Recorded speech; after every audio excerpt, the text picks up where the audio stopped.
Tonight, see what truly exists inside the world of the paranormal. Inside. Join the discussion and review some of the best paranormal evidence captures from a wide variety of experienced and up-and-coming investigators. See and hear what they capture, where they captured it, and how they captured it. Right now on Entity Voices Paranormal Evidence.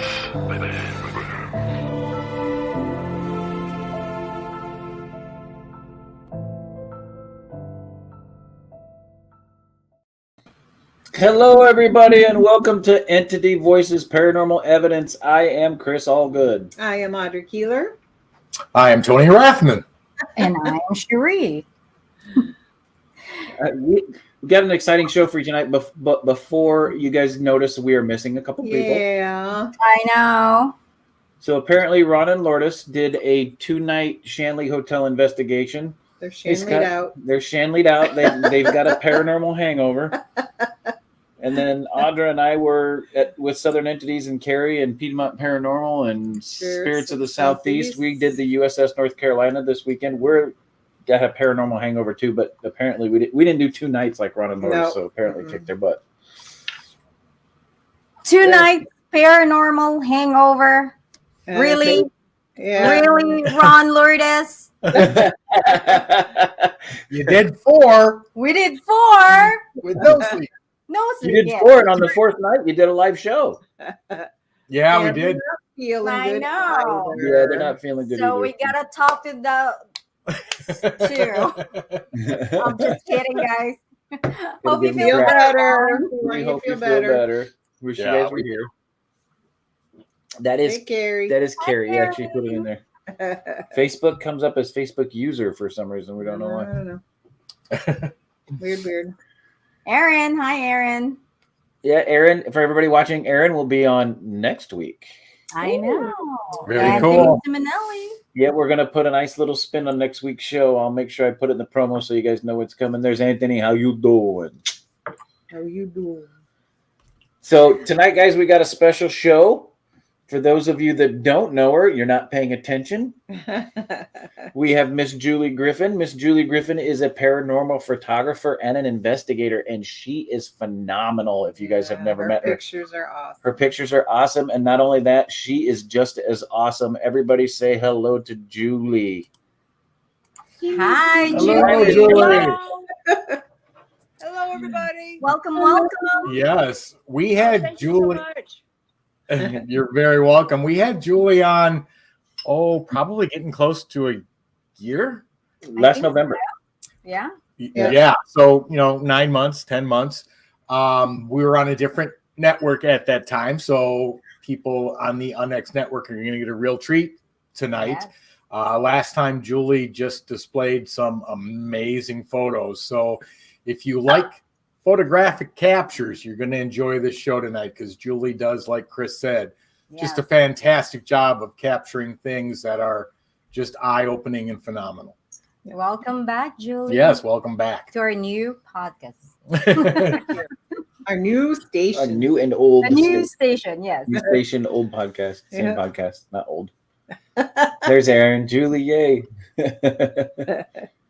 And Carrie. And Yay, Carrie. yay.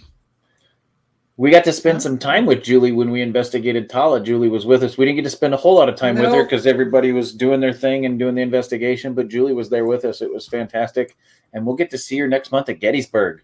Or this month. This month at Gettysburg, yeah. Few weeks. Yes, I will Yep. be down You at guys are Gettysburg bash. So very it'll be great to see everybody and just chat with everybody and talk about Yep. photos. And, I'm always happy to look at what other people get and, give them my 2 cents on stuff and talk about what I do. And it's going to be a lot of fun. It's going to be a blast. Julie, what does your license plate say? It says ghostly. Yeah. It's 7 digits in Connecticut. So it's like, I had to do it. So, yeah. I remember talking to you about that at Tala because you travel alone. I was like, Yeah. you are a brave girl. that's, if I want to get out to stuff, if I can find someone to travel with me, it doesn't always work. So it's like, I'm not missing out on stuff. I can't find someone to go with me. That's right. Yeah. And I'm glad you asked that question Dedication because and passion. Yeah. I'm glad you asked that question because I did a group prayer with everybody before we entered the building, little protection prayer. And then I knew everybody'd be leaving at different times. So I went out and blessed all the vehicles so nobody took anything with them. And I didn't know who that vehicle belonged to. So now I know it was Julie. All right. That's fantastic. So Julie, why don't you tell everybody watching what got you started in the paranormal and started taking pictures of it? All righty. Back in 2009, I decided I wanted to learn how to be an investigator. So I found a local group that I could go and learn properly with. And to my great surprise, within about 4 months, I started capturing some really great photos. So, being new in all of that, it kind of took me a while to wrap my brain around it. In 2009, produced some amazing stuff for me. And of course, once I got a taste for it, well, I dove deep. I just got out to as much as I could. And it's like, once you get a taste for this and you start having the experiences, it's like, oh yeah, you want to get out as much as you can. So I've been actively, shooting, stills, because that's what I specialize in. That's what's worked for me. So that's what I've stayed with. And they keep happening with a great capture that I got in June that we will go and show at some point in the farm that I'm super pleased with, and I'm looking forward to. You guys are the first ones to see it. This is the first place those are going to go. Cool. Thank you. Thank you. See, and that's why people need to tune into Entity Voices Paranormal Never Evidence, know because what you're gonna get. we bring on great people that we know in the paranormal community, and sometimes some of that stuff has never been seen before, guys. Right. And That's throw the best ones. Yeah, and to kind of throw a teaser out for, just gotta wait for it. But this was in the basement of the Conjuring house. Nice. About Nice. 10 of 2, so I'm shooting in available light. Okay. So yeah. That's awesome. How many do we have? We have, I don't know, they're numbered differently, but we have quite a few. So let's go. I've kind of given you a different selection. I've got a website. It's ghostlyphotographs.com, and Nice. You can find a lot more on it. And there's many of those that I showed in the last time I was with you guys. So I kind of pulled up a different collection that really haven't been seen that much. So, and we're just going to talk about different types of energies that can show up in photographs. Awesome. Cool. Can't wait to see it. So let's go ahead and let's get started. Here's the great thing, guys, and this is what I like about when people come on, especially Julie, come onto the show and give us the photographs, is we can talk while you guys are looking at the photograph, so I can leave the photograph up. So let's go ahead and start we can with ooh and ah. we can ooh and ah, yeah. So let's start with this one, Julie. Okay, this one is a shadow person. This was probably 7 or 8 years taken at up in Bethany, New York. Why am I blanking on it right now? The big well-known one up in Bethany, New York. And somebody help me with this. I'm blanking on it at the moment.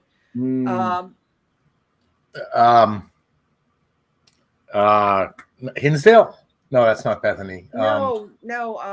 Well, we'll figure it out. But this was just me walking down the third floor, and I'm just shooting in random rooms, and completely dark room, and I'm using a flash, and this is my one good shadow person capture, because I've also given you one that's a bit more of a zoom in, and if anybody had been in the room with me, you wouldn't see the shadow only on the wall. It would be in front of this stove. Right. So the fact that I caught this, using a flash, I don't use a flash unless I need to. I try to not do it as much as possible, but there are times when you need it and you can still get a good capture. Okay, Is it Rolling Hills? There we go. Yay. Thank Good you. job, everyone. Got that one. Fabulous place. So let's go to the close-up. Yep, I Wow. enhanced it a little bit, Wow. made it a little bit darker, but you can see that that is simply on the wall. Right. Yeah, it is. Yeah, Yeah. and The shadow's casting and for a anybody that shadow. wasn't paying attention, Julie is the only person in the room, and she's behind the flash. Yeah, So you're not going to get a casted shadow from Julie on the wall. yeah, I'm Wow. basically standing in the doorway. Wow, look at that. That's fantastic. Yeah, I mean you can see head, neck, shoulder, arm. That's pretty cool. Yeah. The darkness is so Dark. as in really, really Right. dark. Well, and we know shadow figures yeah. absolutely are Right. darker than Oh. dark. Yeah, and that's Right. what Rolling Hills is mostly. Well, it's well known for its shadow people. But this was just a random room as I'm walking by myself down the hallway on the 3rd floor, just stepping in a doorway, taking 3 to 4 shots, because that's part of it too. Whenever you're doing Yep. this, you always want to take at least 3 in order, because you never know where you're going to pick up a shot, and having a picture with and without a capture just strengthens your evidence. Absolutely. Well, and I want to point something out to everybody watching too. If you look really close, the shadow doesn't cast onto the stove. For Correct. one. Right. Right. And for two, if this was a shadow caused by something being picked up by the flash, it wouldn't be that dark. True. You would just see like a regular shadow. You'd still be able to see the wall behind it. This one's very distinctive. You cannot see the wall behind it, so it is blocking out the wall. Yeah, Right. But the shadow But is it so doesn't- dark it has a shadow. Right. But it doesn't block out, like you said, the stove. I mean, Right. if it was Only on if the it was a wall. shadow being cast, it would run up the front of the stove, go up the top portion, and then to the wall. Right. Do that. That's fantastic. That's Exactly. awesome. Yeah, Mhm. that's awesome. See, I love taking pictures also when we do investigate. I always make sure not only once, twice, or 3 times, it's multiple, so you can have comparison. Yeah, of because you what- don't know which one it's going to show. Your anomaly is going to show up in. It's always Right. good to look at a before and after photo to compare. Right. So that's That's great awesome. capture. Mhm. Yeah, it was a great capture. Absolutely. And with the multiple shots, sometimes you will go and catch it in multiple shots. And I've had that happen quite a few times. Right. Yeah. Well, Right. yeah, you like You see it move. Yeah, like Julie says, you either see it move or you see it manifesting in multiple shots. Right. Right. Because energy moves, energy changes, and you just never know. Yeah. And with digital cameras, we can just take thousands of shots and it's no big deal. Right. Yeah. Crazy. Wonderful invention. Yeah. Fantastic. All right, Julie, how about this photo? Okay, I wanted to show you some daylight photos because I have had at least 90% of my captures in broad daylight. This is taken at a cemetery. I think I was in New Hampshire on this one, but I wanted to show you that you can catch things during the day. That's kind of my big focus. That's where I've had a lot of success, and I don't think enough people get out there and just shoot during daylight. You think it's got to be 3 a.m? No, it does not.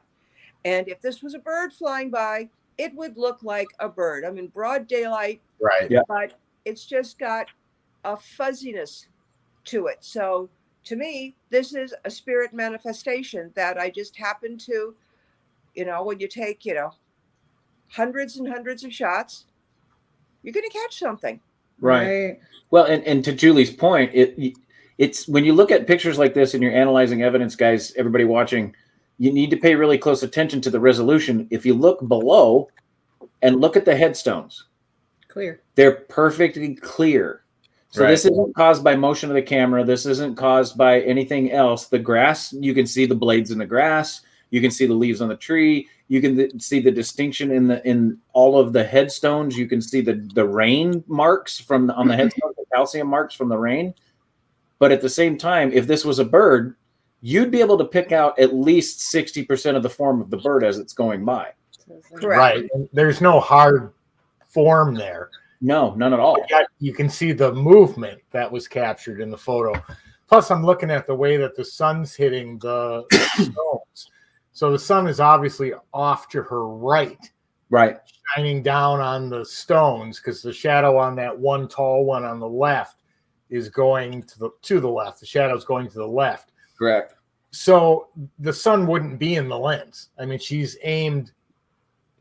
I mean, the sun would be up here, Right? And she's aiming this way. So that's not lens flare either. No, it's not lens flare. It's not light distortion. And it's not motion distortion either because of everything in the background. And there's a second photo. Yep, this is another cemetery on a different day. This one was in Connecticut. And what I thought was interesting with putting both of these up is that they're similar looking, this energy manifestation, and the height above the headstones. Right, I was just going to say that. I'm like, they're right above a headstone. Yeah. Yeah, and I don't see any light affecting the stones or the trees, which absolutely rules out any type of lens flare or reflection. Right. Awesome. And this photo actually has the same details as the last photo. You got the headstone is perfectly clear. Right. The trees in the background are perfectly clear. The leaves in the background are perfectly clear. And what makes this even more predominant is some people might say, hey, this is like a fog or a mist or some kind of dew residue caused by moisture in the air. No, it's not, because it's located in one central area. If this was caused by environmental conditions, there would be more of it. It wouldn't be concentrated like that. And that looks like a mist. It almost looks like it's starting to form the top of a head. Yeah.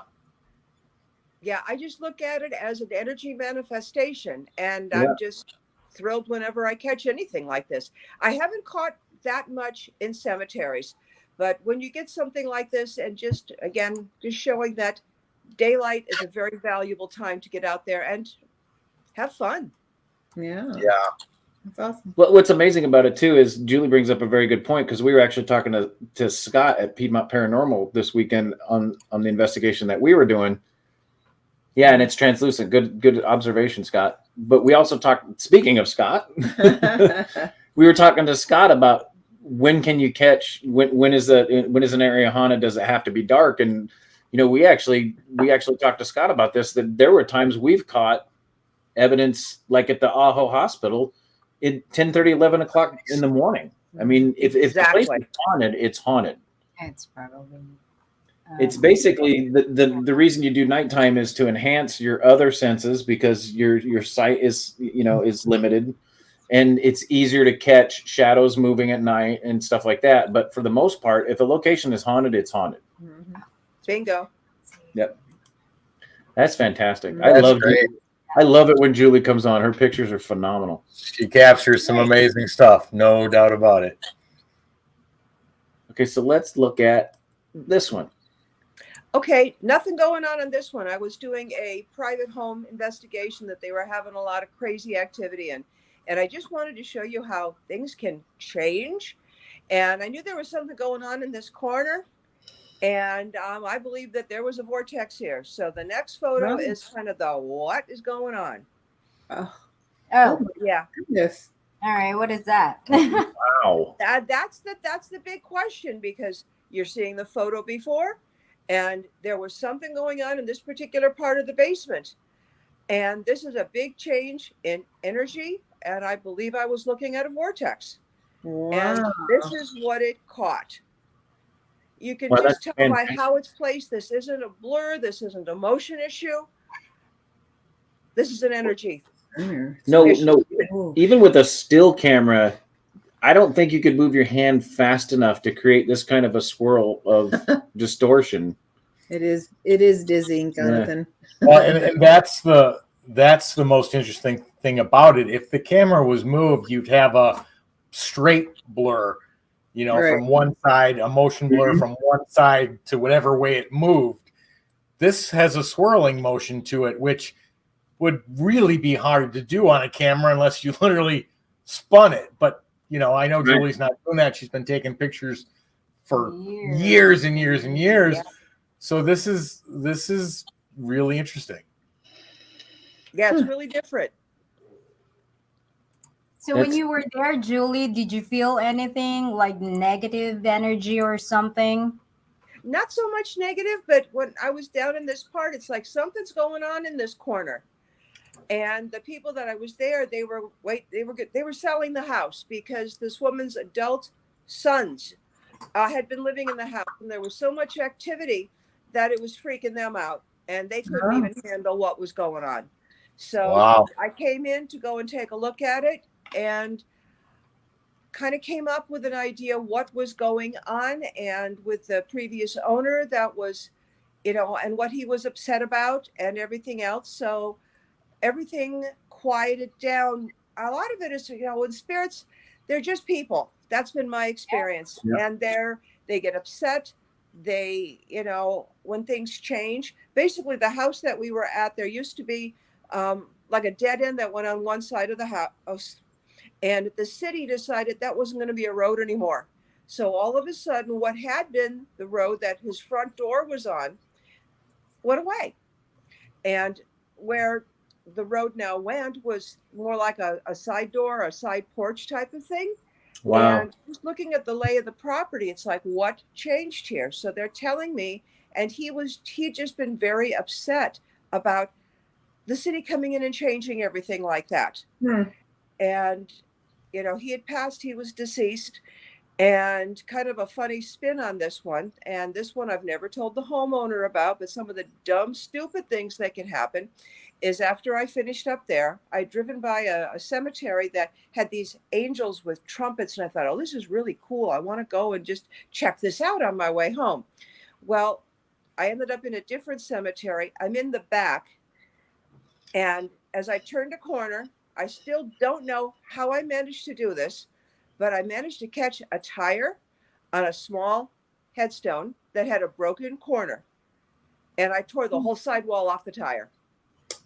So here I am sitting in the back of a cemetery waiting for AAA to come. Wow. I have now got flat. Wow. Yep. And nasty lesson learned. It's like, if you got all-wheel drive, you got to replace all 4 tires, not just 4. So the homeowner doesn't know about that happening, and you're really short of a couple of friends. I haven't told anybody. I took a picture of that headstone, and it's like, how did I manage to go that far off? Now, I had a great experience waiting because I'm also a psychic medium. That's developed starting in 2011 and went public in 2018. And that's kind of another layer of the story. And I got to watch him as a young man and the dog that was with him, which I was picking up on the property. And it was like, okay, somebody knows my story. Somebody knows why I was upset. And if I hadn't have managed to destroy my tire and spend probably close to an hour waiting in the back of a cemetery for them to change my tire, I wouldn't have had that experience. So you never know what caused it. So you never know what's going to happen. You really don't. Right. So true. So I want to show that again, and I want to point something out because we have friends that watch the show, and some of them are working on, like Julie just brought up, their psychic abilities. And there's one person that's watching right now. Her name is Becca, and she's learning. And she is a severe empath, and she's trying to work on reading other things past what she's picking up as far as emotions and what she's feeling. And so, Becca, I want to point this out to you and anybody else that's watching. When you do a private home investigation, imagine what it feels like when you slowly approach the beginning of this. And I'm going to make a bold statement here. I'm going to let you know that this is what a doorway feels like when you find it in somebody's home. If you can imagine what that feels like standing on the edge of this picture. Funhouse. Yeah, it's a funhouse effect. You can actually feel it in front of you. And the last thing you want to do is step into that. Yeah. Hey, Katie. But teachable moment. I wanted to take a moment to share that. Yeah, no, that was a good point. They should be all teachable moments. Yep. All right. So this next one, Julie, I love this series of pictures. All righty. This one, we've got nothing happening in it per se. I was up in New Hampshire, up at the Mount Washington Hotel, and we're in the princess room. And I'm sitting in a chair, and I ran off a series of just holding perfectly still about 20 shots a couple of times. Now, there was stuff in the room. I didn't know what. And when I shoot, it's like any area that gets my attention in the tiniest bit, I just shoot. Mhm. So the next photo is going to show you where everything changed. So I want you guys to pay really close attention to this laser grid. Julie has a very steady hand. And I was sitting in a chair on top of it too, so I was very still. Whoa. Look at this next picture. Yeah. Wow. You can see even, and the light on the floor was a flashlight, but look at how that is expanded. And there's even a lip on the end of it. The top of the room has got a little bit of gray shading in it, but you can see how all of the lights in the grid, they've moved, they're distorted. You can see how part of the picture is still in focus and part of it is not. Right. Mhm. So if you look at the post on the fireplace, you can still pick out the details of the old 1800 post right there going up to the mantle. You can still pick out, you know, the edging on the flowers up at the top. You can still pick out the ridges in the column. You can still pick out the straight lines in the radiator underneath the window. The curtains are not moving. Correct. Right. Right. But some That's sort of- so weird. Yeah, some sort of energy has passed through this. And what pulls this picture away from others as motion distortion is not only the things in the background that haven't changed, but it's not camera movement like Scott's saying, because if you pay really close attention, the lights and the lasers not only come one direction, but they turn and go back. Mhm. Yeah, they swirl. But like Scott said, look at the dots at the upper towards the ceiling. Right. They're not blurred. And Yeah, also some of the with lasers change. Movement of the camera would have blurred them all consistently. Yes. Yep. Those top ones aren't. Mhm. No. And if you look at the white lights towards the bottom, that looks like a blanket. It curls up and heads back in the same direction. Yeah, I love Right. that part of the shot. That, I mean, how does that happen, you know? Yeah. That's cool. Yeah. Yep. Scott's got good job, Scott. Yeah. Yeah. It's a detailed room. And what's more fantastic about it is when you look at the areas that are moving, the lights dragging out and changing back, like especially in the white, look through it. Look at the detail in the carpet. Yeah, I can still see it. The carpet's not moved at all. There's no distortion in the carpet whatsoever below the lights that are moving. So this is some sort of energy that has passed through and is moving back. Mhm. Yeah. Yeah. Yeah, there's another one. Here we go. Oh wow.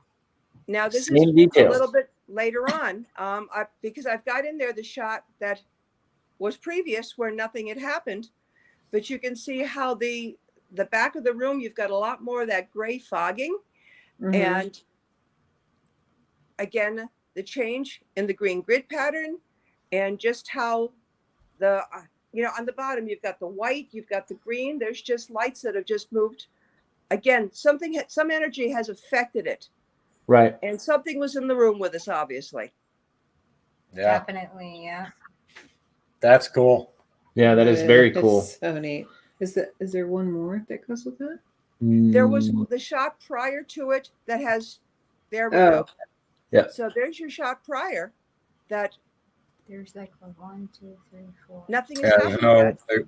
there's no yeah. So let's No. go back and forth. See the Yeah. details in the carpet, the details in the wall, the curtains aren't moved, the details on the woodwork above the windows hasn't changed at all. Some of the, like Scott pointed out, like Tony pointed out, some of the laser grid hasn't changed at all. And then you go back to the still shot where the energy hasn't moved through it. That's a flashlight on the floor causing that white blanket-like appearance. Because it's dragging all Yes. the energy. It's dragging all the light and the energy that's in just in that one specific Yeah. area. That's fantastic catch. So cool. Yeah, that's really cool. And I don't care what scientist looks at this. There's no explanation for that at all. There's no explanation of the differences. So Exactly. Julie, Scott's asking, what was the time difference between the photos? Just a few minutes, because I had quite a few in between that had nothing on it. But, I like to include the one before that nothing happened. But I was probably sitting there shooting for maybe 5 minutes. I just was popping off like 20 shots in a row. a couple of times. And this is the princess room, which tends to have a lot of activity. And it was a little later in the evening. And so I had a nice clear shot where everybody's out of the picture. I try to keep people out of the shot if at all possible. And I just had a nice place to go and sit and to get a nice, clean, direct shot on what was going on and the area that they were focusing on. So one of our viewers is asking, Julie, did you notice anything during the series of photos? Did you notice a change in the room? Did you notice anything was happening at all, or was everything was just normal as you were snapping? I noticed nothing. I again, it's or I've got an instinct, I've got a feeling, and I just go with it. You know, that little bit of instinct that I like that area. You know, I compare it to when you walk in the room and your cat or your dog is just sitting there staring at the wall, and it's like, okay, something's going on. You got no idea. So that's kind of it. It's just, you just don't think about it. You got to throw logic out. It's like, okay, I got a feeling. Let me do it. And no, and I don't, and it's rare for me to even notice because I'm going shot after shot. They're all single shots. I'm shooting them, you know, one at a time as quickly as the camera will allow me. I don't work with bursts. Again, what I'm doing has been working for me. So I've just been staying that. Some people like bursts. Sure. You know, you learn what works for you. Right. So true. So true. Yeah. Well, and for what Julie's pointing out, so she's basically snapping photos as fast as her finger and the camera will allow her to snap. Correct. So you can't get some kind of a distortion from doing, say, like on an iPhone or an Android where it lets you do a series of bursts where it'll take 30 pictures as fast as it possibly can, which is way faster what your finger can do. This is Julie doing it a steady flow with her finger. So there's nothing equipment wise that could cause this type of distortion, let alone cause a distortion that singles out only certain areas of light and not the rest of the room. Yeah. So you're getting less than a second between shots. You know, like you said, it's as quickly as the camera will allow me to take the next picture. And I just focus on an area. And I did a little something different here, and well, it worked out for me. That's fantastic. Is this a digital camera or a cell phone? Oh, it's with a digital camera. I've got what I call a higher end digital camera, and I set it on automatic everything. Right. And I let the camera do the thinking. It's also got a really nice built-in zoom, and I take advantage of that depending on my location and what I'm doing and what I'm trying to capture. Right. But it's about just getting out there and taking a lot of photos. I've seen good captures on phones. I recommend that you go and use a real digital camera, given the choice. Right. Yeah. But use what you've got. Use your tools. You don't need to go and drop, you know, a lot of money on this to go and do it. You know, it's like a $300 camera. And I really like it. And you know. Yeah, because I know all cell phone right now, when there's like multiple shots, like you just one press, it gives you a lot of multiple shutter. DSLR and SLR cameras will do that as well. Yeah, well, and this is just, it's like I said, it's what I call a higher end point and shoot. It's not an SLR. It's just it still works. Yeah. Yeah, well, it's working for you. That's all that matters. Yeah. It's not complicated. I can play with the settings if I wish. It's got that built in, but my experience has been just put it on automatic everything and let the camera think. Sure. Yep. Right. Yep. So I don't have to. Yeah. Well, and Tony brings up a good fact. It's specifically, you know, Julie, as a person herself in the paranormal community, brings up a very good point. It's also a teachable moment. So we've got people that go out and they want to start investigating, and they go out and they buy thousands of dollars worth of crap, right? And then they go out to these investigations and they spend so much time focused on their equipment. Right. The best thing to do is when you're investigating is figure out your niche, your specific. I mean, if it means, hey, I feel something, I'm going to snap a photo like Julie does where she catches this phenomenal stuff. That's great. And then, but the point I'm trying to make is that's what Julie sticks with. It's this is my niche. I'm catching good stuff. I know I just get a feeling I'm going to snap a photo. You get so many investigators out there that are new that just go out and they just spend a crap ton of money. Well, that's a way to figure out what works for you. Well, it's a way to figure out what works for you, but it's also a way to figure out how to go broke too. Yeah. This is an expensive hobby. We all know that. So my suggestion to new investigators out there that might be watching right now is start small. Start with a digital recorder. Start with a camera. Start with everything works, right? Start with a high definition IR camera and see what works for you and see and if that's not working, try something different. Try photos like Julie has. You're gonna find your niche, and when you find your niche, that's when the stuff starts popping. Yeah, absolutely. And you know and sometimes it's your gut feeling, because there's a lot of people out there that might be sensitive, don't even realize it till they start doing investigations. Yeah, and you're also going to want to work with a tool that you enjoy working with. I've tried working with EVPs, and I don't enjoy that. For me to go and sit to listen to hours of audio, I tell you, it bores the hell out of me. But I can go and sit and go through my photos for hours, and I hear I ya. enjoy it. So you got to look at that part too. What tool, what aspect of this are you going to enjoy? Not just using and doing, but when you go through the review process, what are you going to be able to sit there and, spend the time on happily, for a couple of hours minimum. So that's something to keep in mind too. What do you like doing? Right. That's what keeps the focus too, and the interest. If you're using a piece of equipment or you're doing some practice that you don't enjoy doing, you're going to lose interest really quickly. So I think that's why most investigators have a specialty as to whether it be EVPs or whether it be spirit boxes or whether it be cameras or whether it be night vision cameras, or everybody's got FLIRs, whatever the case may be. Everybody's got that one device that is their favorite, and that's usually what they're drawn to and where they catch their best evidence. So yeah. What's your favorite? I maybe have like 4. But then you get people like Audra and I. Our favorites are digital recorders, and we use a video camera. But I mean, we like this weekend we set up 2 high definition IR cameras. But I will download the audio from those cameras, and I spend 99% of my reviewing the audio. Because I mean, not everybody's as good as Julie and can catch those pictures like that. So people like us, it's that audio and those EVPs that we get. Like as we're speaking, I'm still waiting for all my evidence to download to my computer. I'm looking at it right now. I'm still got like 20 files that are still downloading as we speak. Yeah. That will take you a week. Yeah.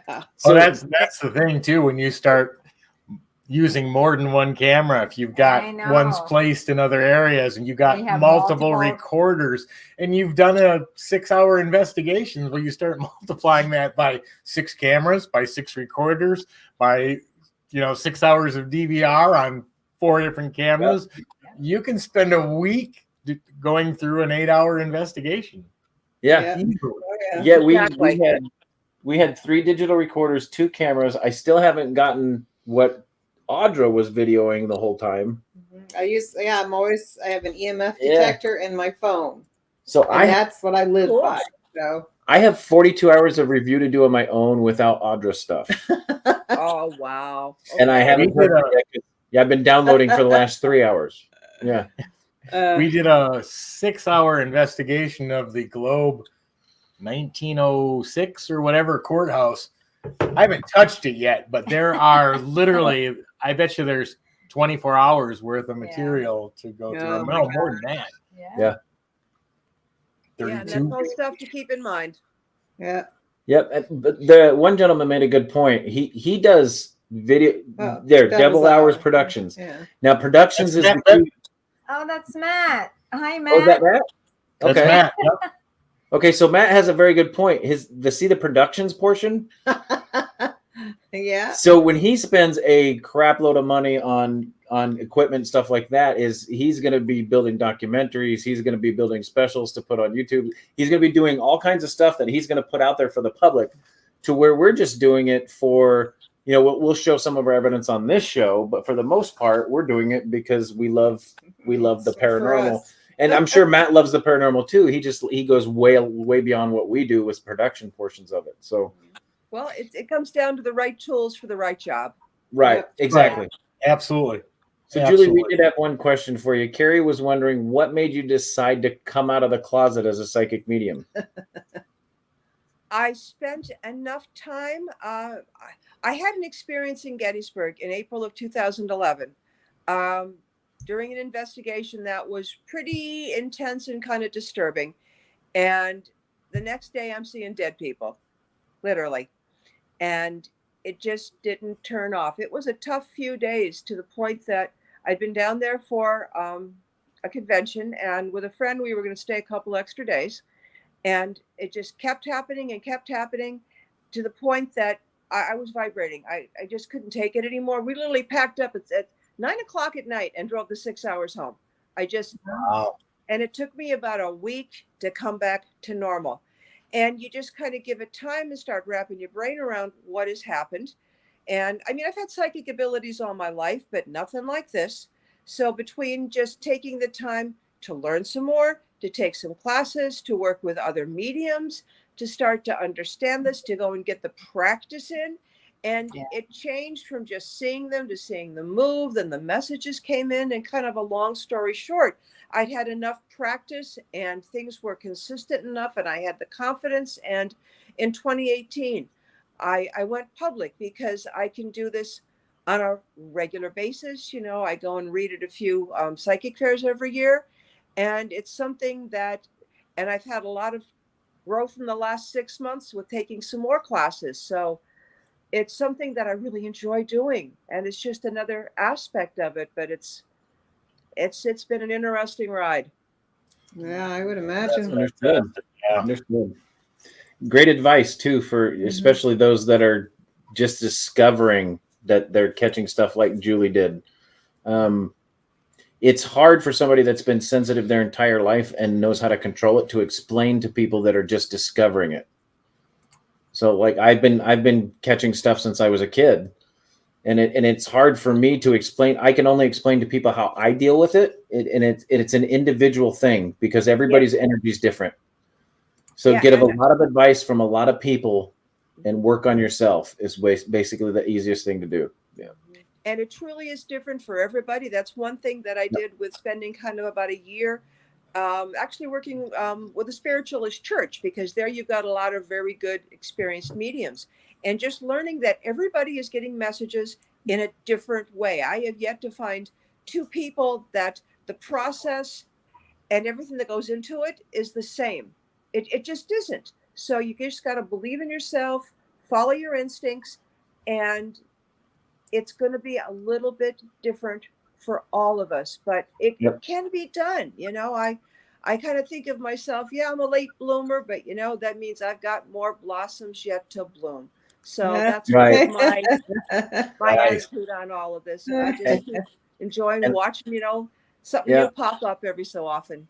And I would say the greatest advice that anybody ever gave me was that, and this was Nora down in Tombstone.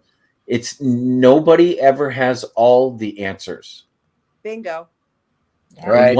Once you realize that, then you can focus on you, because nobody could ever answer everybody that I've like, you need to do it this right. way. Yeah. and everybody's always asked me, so how do you pick up some of the stuff you pick up? And honestly, I don't know. All I know is you ask me something, you ask me to read a location, you ask me to see something. What am I getting from this? I tell you what's popping into my head, where it comes from. I couldn't tell you. Right. And That's nobody's 100% accurate. Nobody is. If you can be doing 80%, you're doing really well. So nobody's 100%. No, you can't be. And that's common in any aspect of the paranormal, whether it be ghost boxes or, you know, EVPs. You know, you're getting an answer to a question you ask. And by timing and relevance to the question, you know it's answering the question. But do we know where it's coming from? Do we know who's responding? Do we know how they're responding? All those answers are no's. We don't. Right. Correct. And honestly, those people that step forward and I'm going to be brazen. Those people that step forward and tell you they can control it all, No. No. that's somebody scary, and somebody you might want to avoid, because how can you control what you don't know?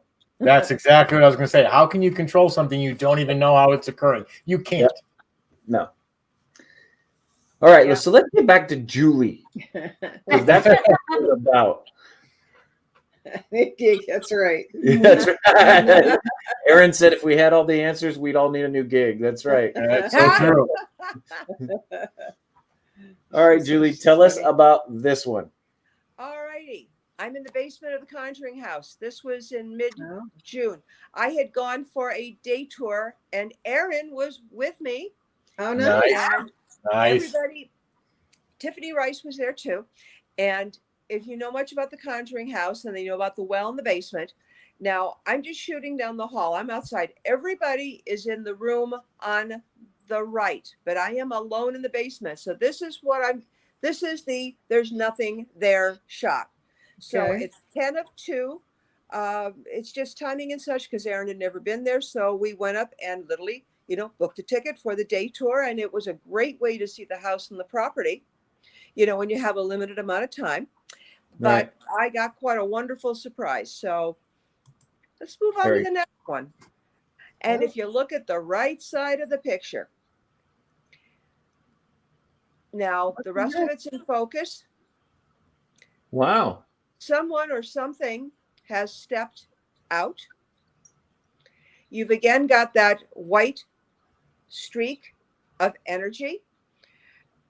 You've got a lower body that is black, kind of a dark charcoal gray and dense, and it looks like long hair. That's just what I am guessing, but you can see that there are lines going right to left on the hair, and strands of hair. That's not the way they go.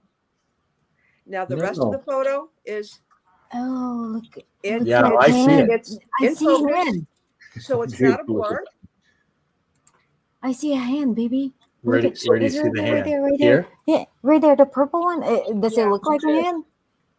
The most intriguing part is that line in the paneling right next to what we caught is perfectly straight and not distorted at all. Right here, see this? Right. Yeah, I see that, Chris.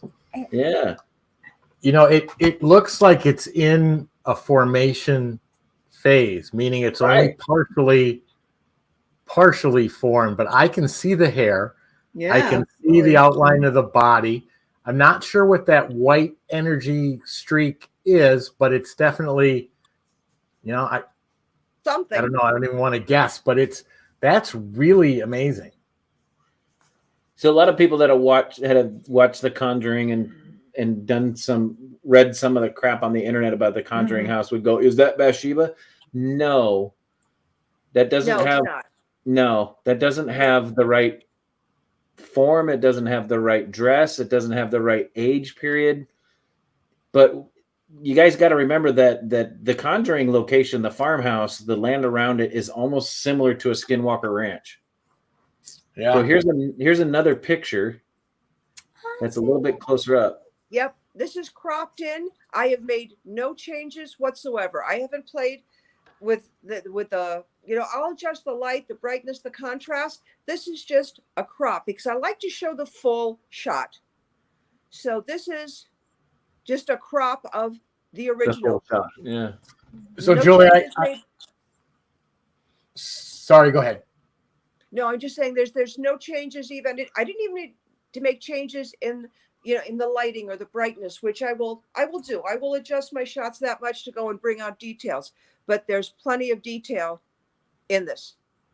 Yeah, what I was going to ask you is, did you by any chance share this with Andrea? Because I'd be curious to know if she recognized anything, right? Or says, that would be really interesting to see if she was able to say this is a newer spirit. It's what I'm kind of reading from it. It's a newer spirit.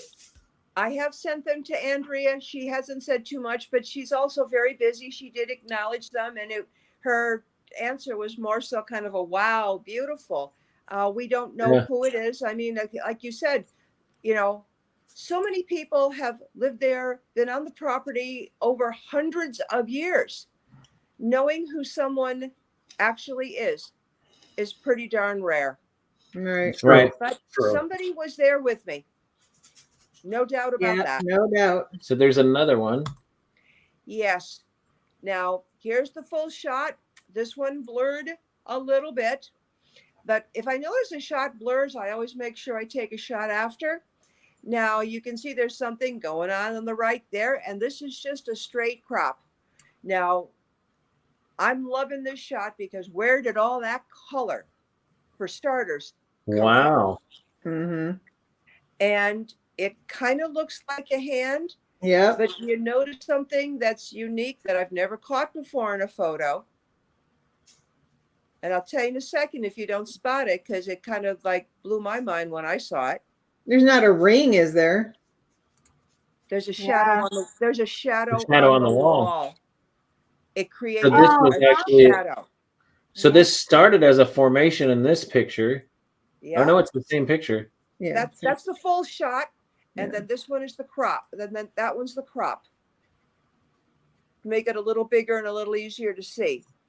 But from the earlier shots, you can see there is no dark mark on the wall.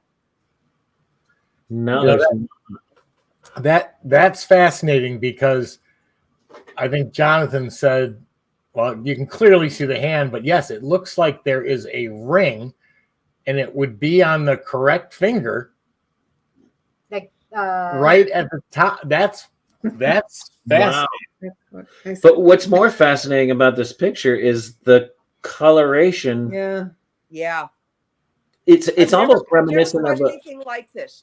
it's almost reminiscent of what are the office light bulbs called? Fluorescent? The fluorescent light bulbs. Like when the energy starts in a fluorescent light bulb, it starts as a purplish white color in the edges. Put them in. Right. When you first Yeah. put it in and you first turn it on, and it takes a minute for it to illuminate the fluorescent bulb. It's almost like it's forming the energy to make the solid hand behind it. And these two captures were back to back. And I Wow. also sent you a shot of the one after it Oh. where there's nothing there. And that also shows you that there is not a dark spot on the wall, that you can see that I believe the hand is actually casting a shadow.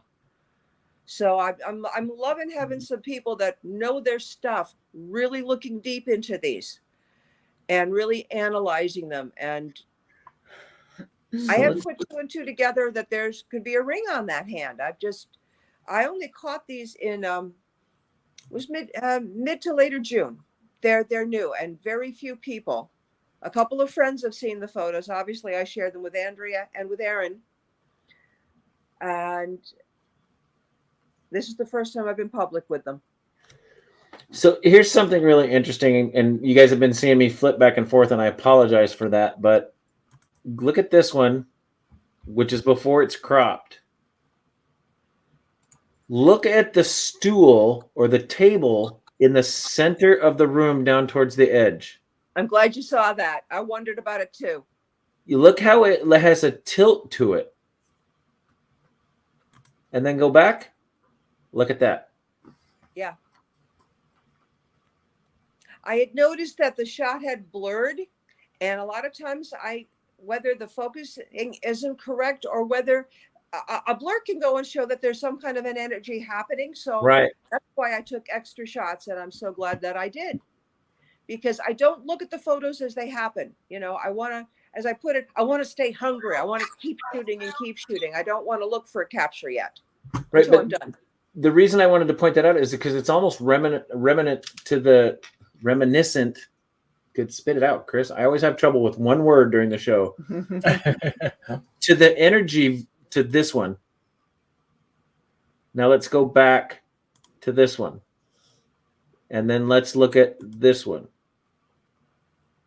Yeah. Now look something's really happening. close at this one. So you've got that table in the middle of the room. Yeah. You get the table in the middle of the room that's leaning to the right. You got the motion and the energy of what appears to be what might be a manifesting hand over here to the right. Look at the shelves along the paneled wall. Their energy is shifting to the left. So in a motion blur or like a flare, or like Tony would say as a light anomaly, what a lens flare, the lens flare would all lean to the same direction. Correct. But if you look at the shelves against this wall over here to the right, they're leaning to the left, which is opposite of that little table in the center of the room. So it's almost like the left side of the room is leaning to the left and the right side of the room is leaning to the right. So it almost appears to be some sort of energy disturbance in the room, which might be caused, well, one, from the location, because of the location being so intense, but it might also be caused by whatever's manifesting and the power behind what it is. It's just me stipulating, guys, that this is not. Yeah, it's speculation, it's guessing, and I'm really glad that you're going back and forth between the photos, because that's what I want people to do. Right. And I want to have the comparison. That's why I gave you the full shot and then a crop to help make it a little easier to see. But you want to go and look at the ones with something and without something, because that you're going to see details. And I'm really glad you noticed the details on that stool back there. And you're also picking up more details that I haven't even noticed. So Yeah, sorry, I have a tendency to do that, Julie. but no, So that's really- great. That's really- great. I mean, I've only, like I said, I only shot these in mid-June, so I've spent some time on it. But the more eyes that know what they're looking for, the better. I welcome that. Well, and I want to point out one other thing that I just noticed, but I wanted to say really quick that like in the next 10 seconds, UNX is going to be switching their audio over to the next program, but we're going to continue live on Facebook and on YouTube Live. And we're going to button up with Julie to make sure that we get her shameless plugs in there and finish up what little pictures she has. But go ahead and stick around, guys, if you want to finish with Julie with her phenomenal pictures. If not, then you're going to be switching over to the UNX new programming in about 10 seconds. Sorry, I had to get that in there real quick. So one other thing I just noticed really quick is look at the lights on the ceiling. So I pointed out that the stuff on the left side of the room is leaning towards the right, and the shelving is leaning towards the left. But if you look at the lights at the top, it's streaming downwards. So you've got three different directions of distortion here, which wouldn't happen in a normal video distortion or camera distortion or lens flare. This has a lot going on. Yeah, this has a lot going on. Direction would be consistent. Right. That's really cool. Thanks, guys. I appreciate it. I could stay here for all the another extra hour. analysis. I really do. Yeah. No, I love it when people send us stills because it's so much easier to point out what makes it paranormal, or pick out something different that distorts it, discerns it from other things and distinguishes it from other things is the word I'm well, and that's why the before and after photos are so important back to back, which Julie always does, because otherwise you wouldn't just taking a single, if you only had that, not that one, if you only had that one, you wouldn't be able to back up and look at the other shot and say, okay, this is here, that's there, because you've got the effect in that photo. So it's being able to compare back and forth, which Julie always does. That's what makes us be able to look and say, okay, no, it's going this way or it's going that way, or that, there's no light reflecting from that corner, or so yeah, that makes a huge difference. Well, and I want to point one more thing out, and I hate to keep doing this, guys. I could do this all night. But if you look, take the fire extinguisher up to where you see this. This is a joist or a rafter. There must be a set of stairs there, Julie. Is that correct? Correct. Okay. So go over from the rafter or the joist that holds up the stairs right there, and go to your right, and see that light anomaly that I see it streaking down, and then you see that blue light anomaly that streaks down and then goes to the right.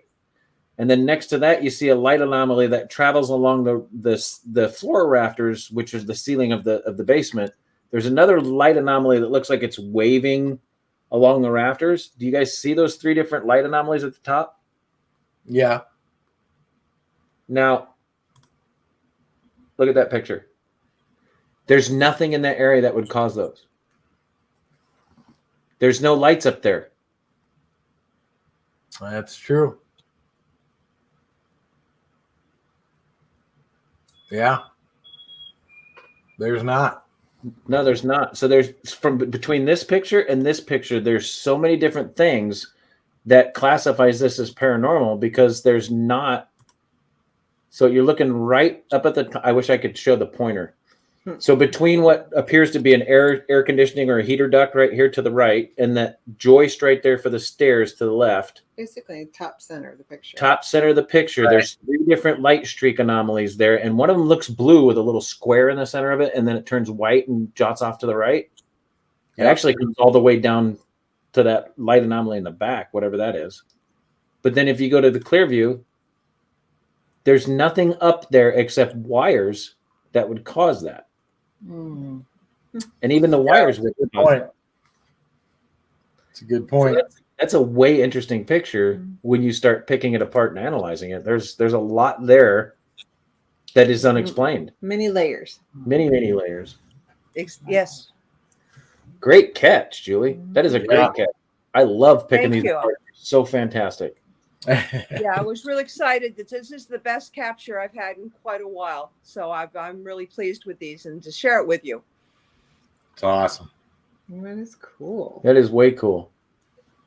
And that again is the Conjuring house. That is the basement. Never of the apartment. disappoint. Down in the basement. I've been shooting there for years, and I've never. This is my first, what I would say, really great capture. It takes a lot of time and a lot of practice. Just because a place has got a big reputation for being haunted doesn't mean you're going to get stuff. I've been fortunate enough to go there for probably 10 years on and off, and this is the first time I really nailed a capture. That's awesome. Phenomenal. That's awesome. And the best part about Julie is she gives you that picture, which gives you something to judge it against. Yeah. Because looking at that, a lot of people can say that's just distortion in the camera, but when you compare it to this picture, there's a lot of things there that don't make sense. Right. That just don't add up. It strengthens your evidence. Yes, it does. Yeah. It does. It absolutely does. So awesome. So, Julie, tell us about that picture. Okay, that is my book, Ghostly Photographs. And you can go on my website, which is ghostlyphotographs.com. That cover is a shot that I caught up in Methuen, Massachusetts, and that's just one of a couple of shots. And you can see many of these on my website. I've got a chapter from my book, but I went with new photos here.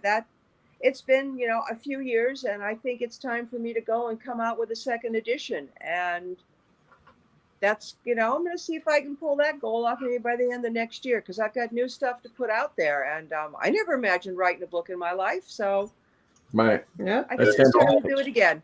Start working on Very it. cool. That's awesome. So more shameless plugs time, Julie. Where are you going to be at? Where can people find you? Can people reach out to you for advice? Can people show you stuff? Where can you be found? Okay. Yes. Again, you can go and contact me through my website, ghostlyphotographs.com. I'm going to be down at the Battlefield Bash in Gettysburg, all 3 days. So I am always happy to go and look at anybody's photos and give them my honest opinion, whether you've caught something, or explain that, no, that's a dust orb. That's not your late Uncle Charlie, You got to be honest with people about stuff, Right. And explain why you feel that way. And they're going to leave with their own opinion, and that's fair too. So for anything traveling, I'm hoping to make it up to the Ocean State Paracon, which would be in about 10 days up in Rhode Island. Oh, wow. And Nice. then you've got the Gettysburg Battlefield Bash the weekend after. So that's what I've got in the plans right now. And come the end of September, I'm going to be on the USS Salem when they go to the big National Ghost Hunting Night. So I'm going to be involved with that group. Oh, Nice. Feel free to reach out to me. I'm always happy to discuss what I do and share what I do. I share my techniques and everything because I'd love to see 100 people out there doing what I'm doing. Yeah, That's It's fantastic. for everybody. Yep. that is fantastic. And for everybody watching and anybody that knows me and Audra very well, we will tell you straight up that in the world of paranormal, there's no professionals, there's no experts. But when you come to paranormal photography, the closest thing you're going to get to a professional and expert is this lady right here, Julie. she knows her stuff and she knows what she's doing. And if you have thin skin and can't take criticism, you're in the wrong community. Because we get beat up all the time. So Yeah. That's true. You're absolutely right. There are no experts. I think of myself, I specialize in this. It's what I know best. But that's all.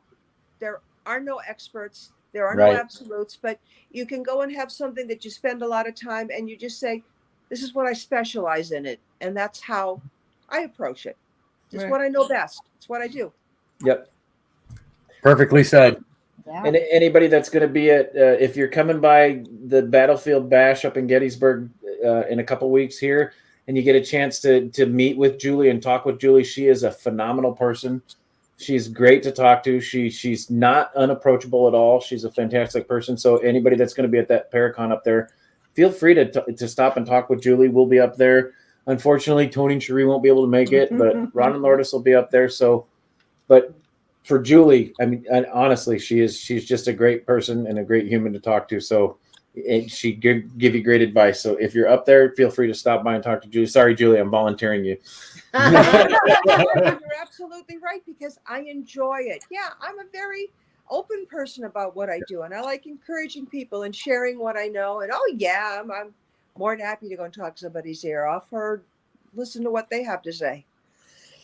Awesome. Fantastic. Excuse me. So I want to take the time to thank everybody that stopped by. Carrie, boy, we haven't seen her in a while. I know, it's been woo. Becca, Scott, Everett with Piedmont. Thanks, guys, for stopping by. Antoine Ritter. Julie, what's the best way to send you a photo? Antoine wants to know. Or Antone. Sorry. Antone. Okay, you can also find me on Facebook. It's just simply Julie Griffin. There's a whole bunch of us, but just look for my photograph. Excuse me. And you can always send me, a note through Messenger and let me know that you've got something you want to send, and we'll take it from there. Fantastic.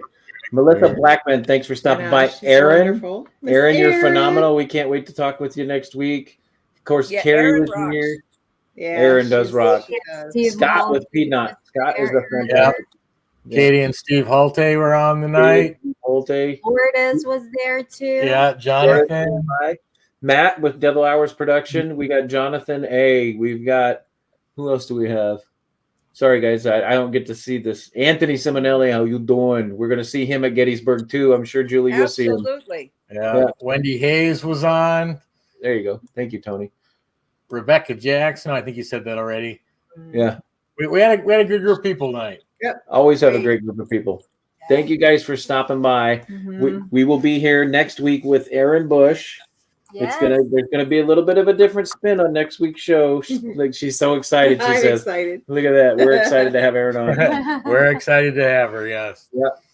So thank you guys for stopping by. Next week, same time, same network, same YouTube, same Facebook, Same faces. same faces, and hopefully Ron and Lourdes will be feeling better so they can join us. Yes. And so, guys, if you want to go out there, get some good advice. Make sure you get the right equipment. Make sure you take the right pictures. Make sure you talk to Julie when you're at Gettysburg. But if you want to catch pictures like Julie catches, there's only one way to do it. You have to stay haunted. All right, guys, we'll see you next week. Talk to you soon. Good night. Good night. Thank you. Good night. Good night. Thank you.